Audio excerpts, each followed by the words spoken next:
¿Acaso el actual sistema capitalista extremo imposibilita la democracia? Esta es la pregunta que me surgió al completar de ver la serie de El juego del calamar. En este video vamos a explorar esta pregunta. No voy a intentar responderla porque creo que es demasiado profunda como para hacerlo en un video.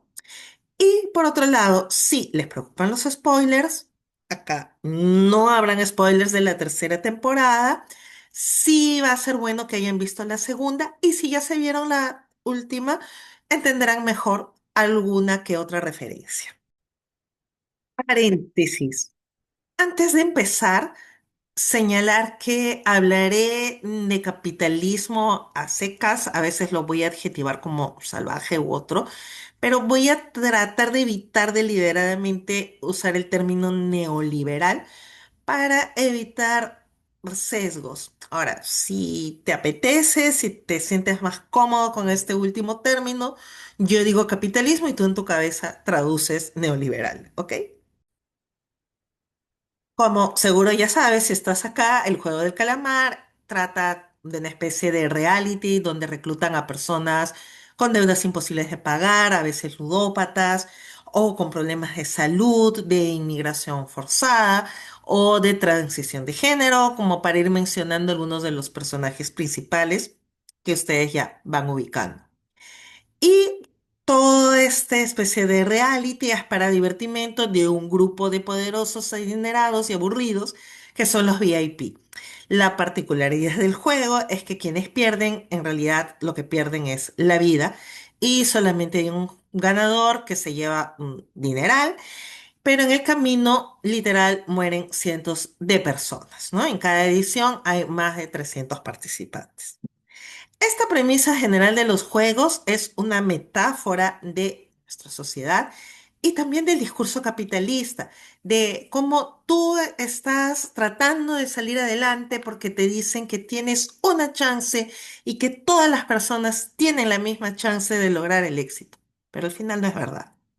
O si lo logras, el costo es demasiado alto, ¿no? Como recordamos, en la primera temporada el protagonista termina con un dolor existencial que hace que luego regrese para tratar de destruir los juegos. Justamente en esta segunda y la tercera temporada se da una especie de duelo filosófico slash ideológico entre el líder, que es como el gerente de los juegos, y el protagonista. Como parte de esta especie de duelo, el líder cambia algunas reglas y ahora, a partir de la segunda temporada, cada vez que se pasa a un siguiente juego, hay una votación donde todos tienen la oportunidad de que si se detienen y se reparten lo ya ganado o si continúan con el juego. En estas últimas temporadas, por lo tanto, tienen que apretar estos botoncitos, el rojo de la X para detener los juegos y el redondito azul para continuar. Y ha seguido ganando el azul. Ustedes podrían decirme que en realidad es una conveniencia del guión, porque si paran los juegos se terminó la serie, pero la gracia acá es seguir la metáfora. Y si hacemos eso, lo que nos expresa esta metáfora es que hay una posibilidad de frenar si es que la mayoría decide. Y justamente acá es donde nos ponen a prueba los principios de la democracia. La democracia parte del supuesto de que lo que va a decidir la mayoría es para el bien común o al menos para beneficiar a estos que están votando, entonces beneficia a la mayoría. Pero, ¿qué pasa si lo que decide la mayoría los termina perjudicando también a ellos? En el juego, los que votan azul, redondito, también mueren. En la vida real, las elecciones muchas veces terminan perjudicando a la mayoría que tomó la decisión. Esta metáfora, ¿no?, del sistema nos muestra a los que representan a los grupos de poder, principalmente de poder económico, porque no actúan directamente, sino que tienen como estas clases medias, trabajadoras, que son quienes mantienen el orden, ¿no? Siendo una pieza clave el líder y luego todos los guardias de rosadito. Y ya sabemos que en la segunda temporada el líder se hace pasar como jugador, finge apoyar la revolución, pero en realidad todo el tiempo fue un infiltrado para sus propios fines y al servicio de los VIP. Y precisamente este es el típico, perdón, personaje que en la vida real se comió completo todo el cuento, el discurso de la ideología capitalista, que es como me voy a estar refiriendo a la parte discursiva, narrativa de este sistema, ¿no? Que casi siempre examinamos su parte económica, pero no su parte discursiva o ideológica. El líder piensa que como está en constante contacto con los VIP, el poder económico, cree que ya es parte de ellos. Lo que no entiende es que él es tan desechable como cualquier otro para estos VIP. Y esto mismo es lo que les pasa a las personas que logran con mucho esfuerzo ascender económicamente. En el feminismo hay este concepto del techo de cristal, que se refiere a que las mujeres podemos ir ascendiendo, pero que hay ciertos puestos, ciertos cargos, ¿no? De mayor poder, a los cuales ya no te dejan acceder. Tú los ves, sabes que están ahí arriba, pero no los puedes tocar, por eso se dice que es un techo de cristal. Y voy a tomar este concepto señalando que este techo de cristal es más propio también del actual sistema capitalista y del poder económico. Quienes ostentan este poder económico, así nomás no te dejan ser parte de ellos. Puedes estar muy cerca, pueden dejarte disfrutar, pero en el último momento ellos saben claramente que no eres uno de ellos, no eres este GCU, gente como uno. O, por otro lado, también si dejas de serle útil o si dejas de servirles, también quedaste allí y te borran y se olvidan. Estas personas que son funcionales al poder económico, como el líder, pero en la vida real, son las que hacen más difícil que pueda haber realmente un cambio desde las bases, ¿no? Porque todo el tiempo están defendiendo el poder económico, creyéndose que porque están cerca ya pertenecen a ellos. Y esto como metáfora funciona tal cual, ¿no? En la vida real, con personas que de repente están muy cerca del poder, sea porque acceden al poder político, militar o ascienden económicamente, pero aún así como que hay un grupo más cerrado, más VIP, que es el que finalmente toma las decisiones. Creo que muchos empresarios exitosos se han topado con este techo de cristal económico y, al menos en Perú, desde donde les hablo, han tratado de complementar este poder económico con poder político o con el cuarto poder comprando medios de comunicación.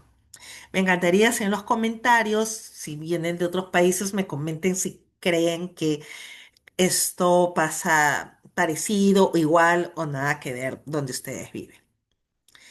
Como ya se señaló, sin este grupo que está tratando de ser como ellos, que al parecer es la oferta que le hicieron al líder cuando él ganó los Juegos del Calamar. Y quienes ya vieron la tercera temporada entenderán también un poquito más sobre esta oferta. Este, y sí, pues mientras estos personajes como el líder existan, esta forma de poder persistirá, ¿no? Em, Había mencionado brevemente, y voy a profundizarlo un poquito más, que aquí voy a estar hablando de la parte ideológica del sistema, no tanto de la parte como de su funcionamiento económico. Y creo que vale la pena explicarlo un poquito, ¿no? Em, el capitalismo como ideología, ¿no? O la ideología neoliberal o como la quieran llamar, incluye este precepto de que cualquier persona, si se esfuerza lo suficiente, puede lograr ascender en la vida. Lo que, dicho desde el otro lado, implica que si no lo estás logrando es porque no te estás esforzando.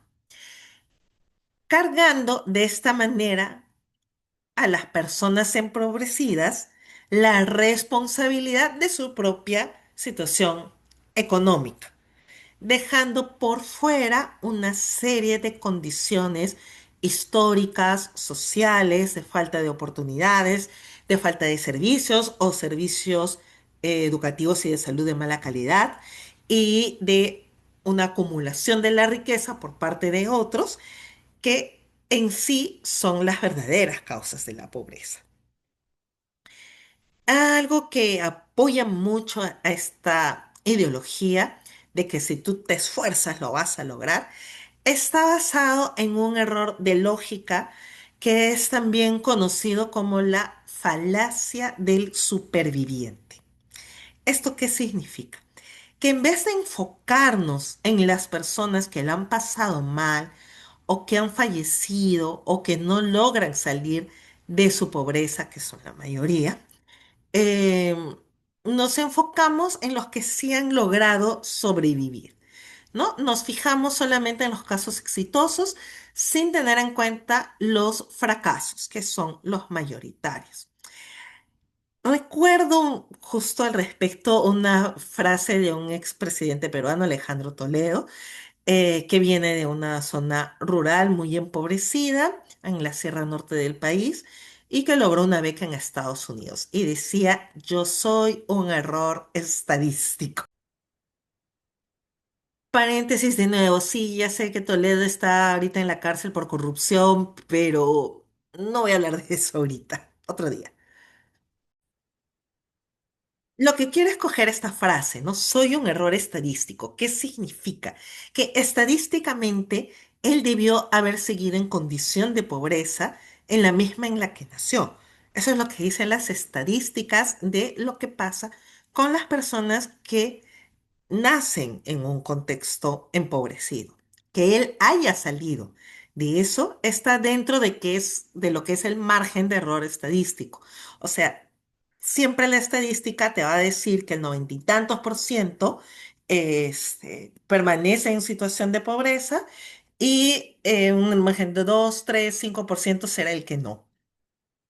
Entonces, ese es un error y creo que ilustra un poco esto de la falacia del superviviente. Regresando a la serie, al inicio de la segunda temporada tenemos pues este meme, yo ya estuve en estos juegos. Y justamente una parte de los que están allí piensan que si él ya logró sobrevivir y ganar, entonces nosotros también podemos, obviando la información de que cuántos murieron en esa edición en la cual el prota ganó. Eh, entonces, allí justamente vemos esta falacia del superviviente, ¿no? Y que refuerza esta idea de que si te esfuerzas lo suficiente, como hizo el prota, podremos lograr el nivel de éxito, ¿no? Y lo mismo aplicado en la vida real, ¿no? Si te esfuerzas lo suficiente, serás pues ese mega millonario que empezó vendiendo caramelos en la calle. Y en realidad muchas veces ni siquiera conocemos los entretelones de las historias que hay detrás de estos supuestos éxitos y que no sabemos ni siquiera si hay de por medio alguna actividad ilícita o lavado de activos. Perdón, sorry, no sorry, pero no sabemos. Otro elemento, además de esta falacia del superviviente, que también se presentan metafóricamente en la serie, es lo que conocemos como la presión del grupo, que es algo que se ha estudiado ya hace más o menos casi 100 años. Son los primeros estudios de lo que es la psicología social. Y esto nos habla, digamos, de experimentos que se desarrollaron en la que las personas se conforman con la opinión de los demás, incluso sabiendo que los demás están equivocados. O sea, cambian su propia opinión sabiendo que ellos están en lo correcto por la presión del grupo o lo que llama Solomon Asch la conformidad, que puede ser normativa, que es como que, mira, ¿sabes qué? Mejor hago lo que el resto está haciendo porque si no me van a excluir. Y claro, las personas, los seres humanos, somos seres sociales, gregarios, necesitamos estar en grupo. Y si opinar diferente nos va a sacar del grupo, entonces mejor cambio mi opinión. Así no esté convencido o así piense todo lo contrario, al menos hacia afuera digo lo demás. Y la otra conformidad que identificó Solomon Asch fue la conformidad informativa, que implica que, bueno, de repente el resto sabe algo que yo no, entonces mejor hago lo que ellos están diciendo. En la serie, al momento que se dan las votaciones, hay como estos mini debates en plenaria entre los a favor de continuar y los a favor de parar, ¿no? Rojos y azules. Este, y fin, pero casi siempre son los azules los que terminan convenciendo o persuadiendo a los indecisos al activar esta presión de grupos. Y precisamente entre los argumentos que ellos emplean están alineados, ¿no? a una ideología capitalista, que es como que sigamos esforzándonos, vamos a lograrlo. Por otro lado, también la presencia del protagonista en su retorno, así como fortaleció esta falacia del sobreviviente, también sirvió como un aprendizaje por observación, también llamado aprendizaje vicario o social, que es otra teoría de la psicología social, esta vez con Bandura, que nos dice que nosotros también aprendemos observando qué comportamiento es exitoso, es decir, recibe un refuerzo, es premiado y lo repetimos. Entonces el resto lo que observó es que el prota no se quitó de los juegos, sino que continuó hasta el final. Porque no necesariamente los que están en esta edición de los Juegos del Calamar saben que antes no habían estas votaciones para decir me quedo o me quito. Ahora tú me dirás que toda la psicología social nos habla de ir detrás como manada. No, tampoco, tampoco. Eh, Hay también otro modelo que se llama de influencia minoritaria, que lo propuso Moscovici. Y este modelo nos dice que sí puede haber una minoría que es coherente y persistente y que puede ejercer una presión, logrando influir en la mayoría. Y es lo que un poco intentan hacer los X sin mucho éxito, o tal vez al final hubo una victoria. No lo sé, solo si has llegado a la tercera temporada, sabrás o podrás intentar darle una respuesta. Y esto también lo podemos vincular a que finalmente el reforzador del dinero es más fuerte que el reforzador de sobrevivir. O sea, es gente que como que entre comillas no tiene nada que perder porque ya lo perdió todo, pero claro, lo perdió todo económicamente, tiene su vida, tiene su dignidad, pero esto no vale lo mismo que el dinero. Entonces acá vemos otro fenómeno más, un montón, de que este fenómeno vendría a ser la deshumanización del otro. Esto se da a veces en situaciones extremas, como por ejemplo en el genocidio, pero también se da sobre todo en las personas que son diferentes, por ejemplo, un enemigo en una situación de guerra, sea guerra externa, guerra interna, ¿no? Se va a deshumanizar al otro para viabilizar, es un mecanismo que tenemos para poder viabilizar la agresión al otro. ¿No? Si no es humano, si no es igual que yo, si no es tan humano como yo, no hay tanto problema si es que lo agredo. Los juegos del calamar inician siempre con una masacre, ¿no? Con la muñeca, luz verde, luz roja. Entonces, claro, la mayoría llega pensando que es un reality y que eliminado significa te vas a tu casa. Nadie piensa en un primer momento que eliminado significa literal, ¿no? Fatality. Este primer shock genera también un trauma en los sobrevivientes, eh, porque lo están observando y lo están vivenciando, es un trauma vicario. Y justamente por eso es que se habilitan todas estas mecanismos de adaptación, como la falacia del superviviente, em, la deshumanización y otros más que ya no voy a tocar porque los voy a llenar de conceptos. Em, y bueno, volviendo a lo que es la deshumanización. En la vida real incluye desde prácticas cruentas como lo fue la trata esclavista transatlántica, hasta prácticas mucho más cotidianas como la homofobia, donde explícitamente no se dice que no son humanos, pero se niegan constantemente derechos que sí se les dan al resto de personas humanas que no son LGTBI. Y así podríamos seguir con más ejemplos, ¿no? Generalmente la deshumanización es más sencilla precisamente cuando se trata de grupos en situación de vulnerabilidad, incluso cuando estas personas o grupos en vulnerabilidad deberían más bien llamarnos a tener un rol protector, como es el caso de las infancias. Y aquí los que ya vieron la tercera temporada entenderán cuál es la metáfora en el juego.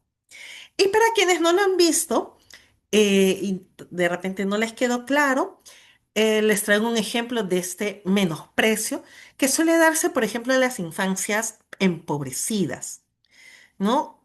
Cuando evitas mirar a ese niña, a ese niño en situación de calle, dialogar con él o con ella, que de repente puede estar trabajando en las calles, que se acerca a querer limpiarnos el parabrisas del auto o vendernos una golosina y los ignoramos deliberadamente. Esa es una pequeña forma de deshumanización cotidiana, ¿no? Y evitamos protegerlos, elegimos ignorar que existen. Lo mismo pasa con infancias de minorías étnicas como las que están siendo asesinadas en el genocidio de Gaza.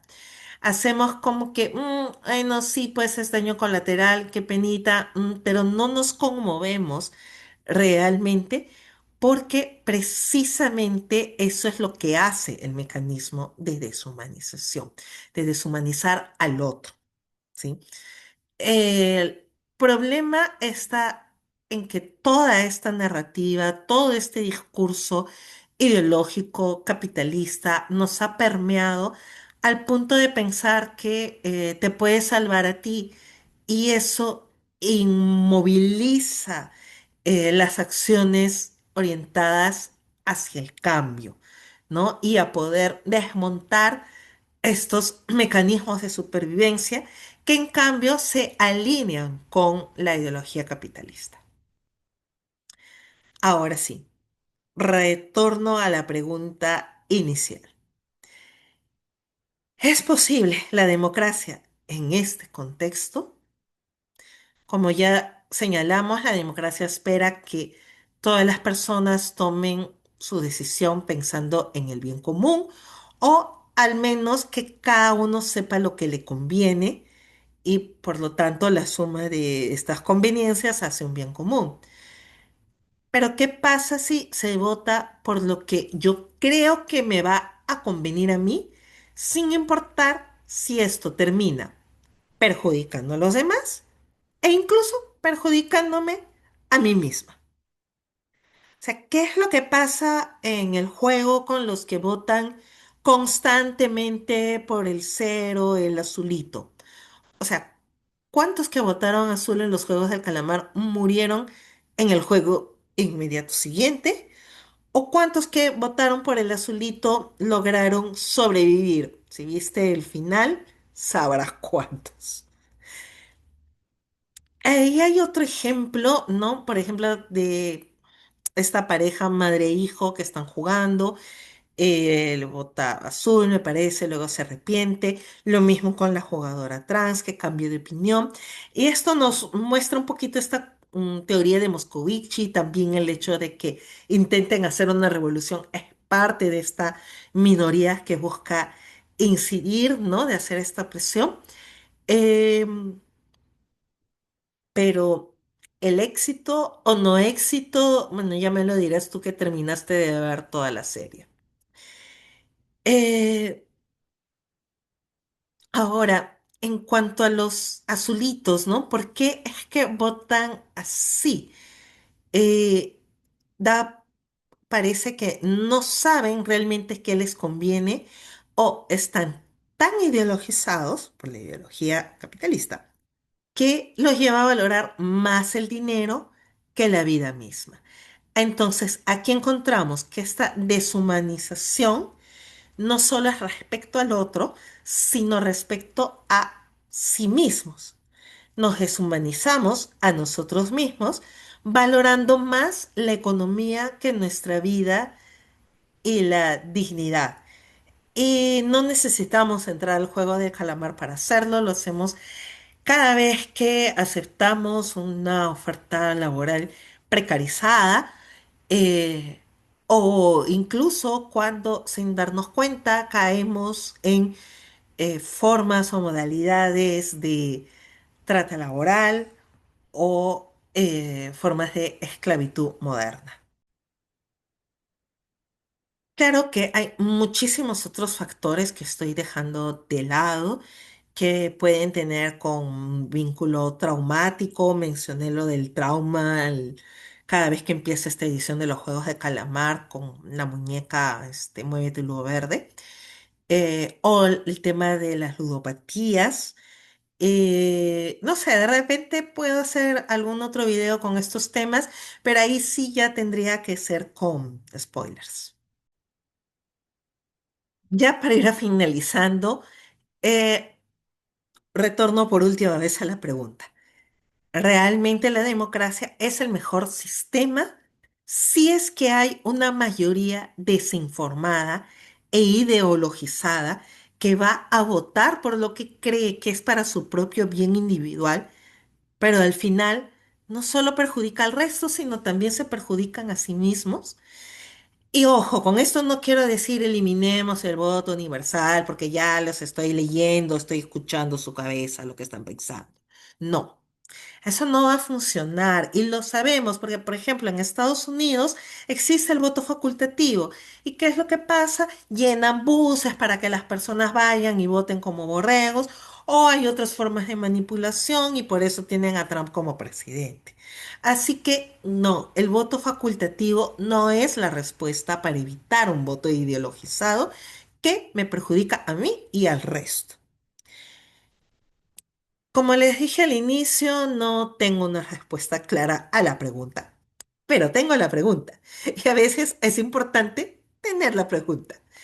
Y la pregunta emerge porque al parecer la actual penetración de la ideología capitalista no permite que haya una democracia que respete a las minorías al mismo tiempo que realiza lo que favorece a la mayoría.